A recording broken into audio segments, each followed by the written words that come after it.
Lesson 1। Philadelphia में एक construction company ने फिक्स डेट तक एक ऑफिस बनाने का कॉन्ट्रैक्ट लिया था। सब कुछ अच्छा चल रहा था और बिल्डिंग लगभग बन चुकी थी। तभी वहां पर एक ब्रॉन्ज की मूर्ति भी लगने वाली थी, जिसके कॉन्ट्रैक्टर ने अचानक से कह दिया कि वह टाइम पर काम पूरा नहीं कर पाएगा, जिसके कारण पूरा काम रुक गया और जिससे काफी नुकसान भी होने वाला था, वो भी सिर्फ एक इंसान के कारण। कॉन्ट्रैक्टर से बहुत देर बहस हुई, लेकिन कोई भी बात नहीं बनी।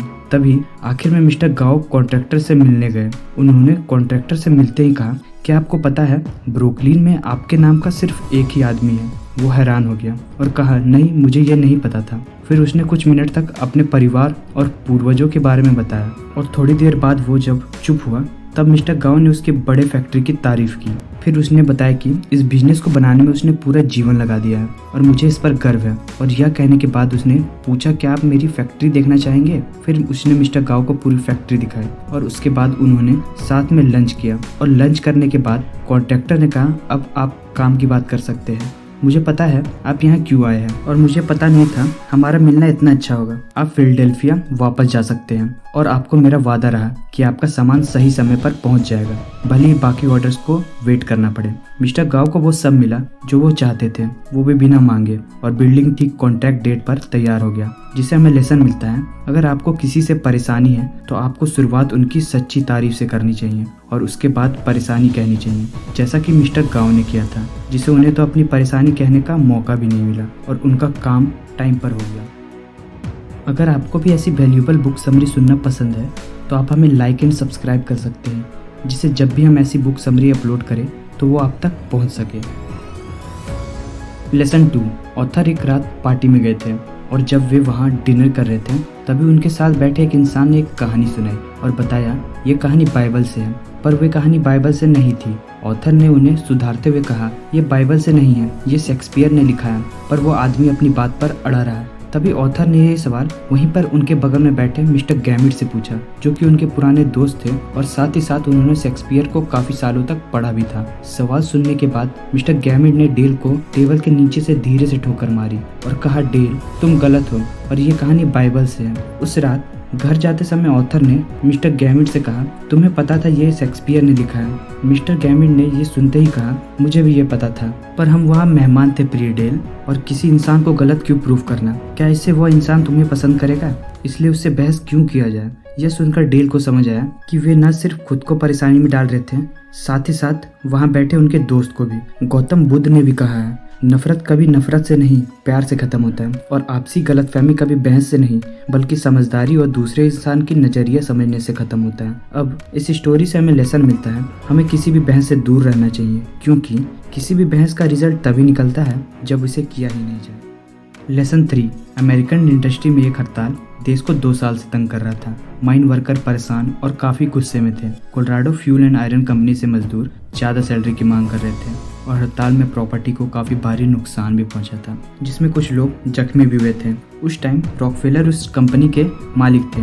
ऐसे नफरत के माहौल में रॉकफेलर वर्कर को, जो कि हड़ताल में है, उन्हें अपनी सोच की तरफ लाना चाहते थे और उन्होंने ऐसा कर भी लिया। अब सवाल उठता है, जब लोग इतने नफरत से भरे हुए थे तब कोई ऐसा कैसे कर सकता है? जिसका जवाब है, उन्होंने एक स्पीच दिया जिसने इस हड़ताल को खत्म करने के लिए कमाल का रिजल्ट दिया। उनकी स्पीच ने नफरत को खत्म कर दिया। उन्होंने अपनी बातों को इतना फ्रेंडली होकर वर्कर्स के सामने रखा कि हड़ताल कर रहे वर्कर्स अपने काम पर वापस चले गए और किसी ने भी सैलरी बढ़ाने की बात तक नहीं करी। ये स्पीच रॉकफेलर उनके सामने दे रहे हैं जो उनसे इतना नफरत करते हैं कि वे उनका जान भी ले सकते हैं। उनकी स्पीच कुछ इस तरह से शुरू हुई थी। उन्होंने कहा, ये पहली बार हुआ है कि मैं इस महान कंपनी के वर्कर्स, रिप्रेजेंटेटिव्स और ऑफिसर से मिल पा रहा हूँ, जो कि मेरे लिए एक सौभाग्य की बात है और इसे मैं अपने अंतिम दिन तक नहीं भूल सकता। अगर ये मीटिंग 2 वीक पहले हुई होती तो मैं आप लोगों से अजनबियों की तरह मिलता, लेकिन मैं आप लोगों के घर गया था। आपकी पत्नियों और बच्चों से मिलने के बाद हम यहाँ अजनबी की तरह नहीं, दोस्त की तरह मिल रहे हैं। मैं यहाँ आप लोगों की वजह से हूँ और मैं आप लोगों से काफ़ी जुड़ा हुआ हूँ, क्योंकि मैं इस कंपनी का स्टॉक होल्डर और डायरेक्टर हूँ। और उन्होंने ऐसे ही करके हड़ताल कर रहे वर्कर्स को अपनी सोच की तरफ लाया। अगर वो गुस्से और बुरी बातों से भरे होते या उन वर्कर्स को गलत साबित करने में लग जाते तो बात और भी ज़्यादा बिगड़ सकती थी। इसलिए उन्होंने एक दोस्त की तरह बात किया, जिससे वर्कर्स ने उनकी बात भी सुनी। अब्राहम लिंकन ने कहा था, a drop of honey catch more fly than a gallon of gall, यानी कि शहद की एक बूंद तीखेपन की एक गैलन से ज़्यादा मक्खियाँ आकर्षित कर सकता है, जिससे हमें लेसन मिलता है। अगर हमें किसी इंसान को अपनी सोच की तरफ लाना हो तो हमें फ्रेंडली तरीके से शुरू करना होगा, जैसा कि रॉकफेलर ने किया था। अगर हम उन्हें गलत साबित करके ऐसा करेंगे तो हो सकता है वो आपसे असहमत हो जाए और बात बिगड़ भी सकती है।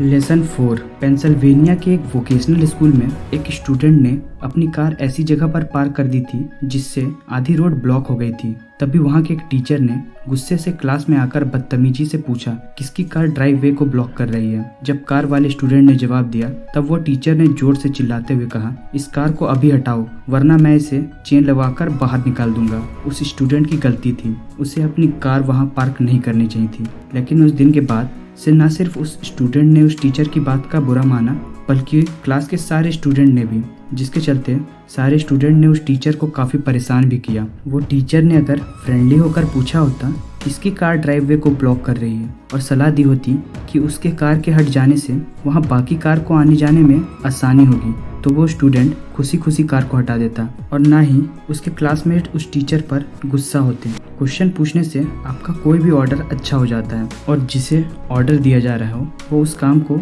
अच्छे से करेगा, क्योंकि लोगों को ऑर्डर सुनना पसंद नहीं होता है। जिससे हमें लेसन मिलता है, अगर आपको किसी को कुछ भी ऑर्डर देना हो तो ऑर्डर को पहले आपको क्वेश्चन के फॉर्म में बनाना होगा, जिससे क्वेश्चन सुनने वाला उसका आंसर भी देगा और उस काम को भी खुशी से करेगा, क्योंकि उस क्वेश्चन के सॉल्यूशन में वो भी पार्टिसिपेंट है।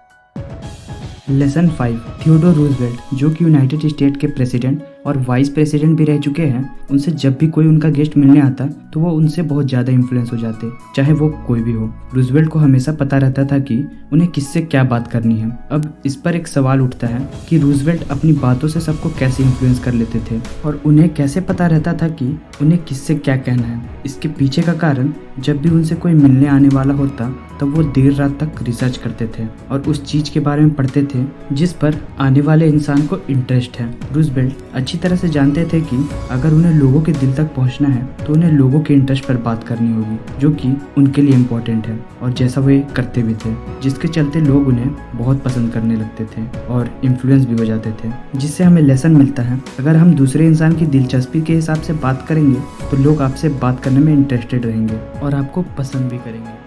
लेसन 6। अगर आप बातचीत की कला में माहिर बनना चाहते हैं और आपको एक इंटरेस्टिंग इंसान बनना है तो आपको लोगों में इंटरेस्ट लेना होगा, जिसके लिए आपको लोगों को अपने बारे में बात करने के लिए इनकरेज करना होगा। याद रखिए कि जिस इंसान से आप बात कर रहे हैं वे आपके प्रॉब्लम से ज़्यादा अपने प्रॉब्लम में इंटरेस्टेड है। यानी कि इंसान को लाखों लोगों के मर जाने से ज़्यादा चिंता अपने छोटे से दर्द की होती है। इसलिए जब भी आप किसी से बात करें तब वैसे सवाल पूछे जिनका जवाब देना उन्हें पसंद आए, और फिर एक अच्छे लिसनर बनकर उनकी बातों को ध्यान से सुने और लोगों को खुल के अपने बारे में बात करने दें, जिससे आप एक गुड लिसनर के साथ साथ उनके लिए एक अच्छे इंसान भी बन जाएंगे, क्योंकि आप उनकी बातों को ध्यान से सुन रहे हैं और इससे उन्हें भी आपसे बात करना पसंद आएगा। जिसका लेसन है, हमें एक बेहतर लिसनर बनना चाहिए और सामने वाले इंसान को इम्पोर्टेंट महसूस कराने के लिए आप उनके बारे में बात कर सकते हैं।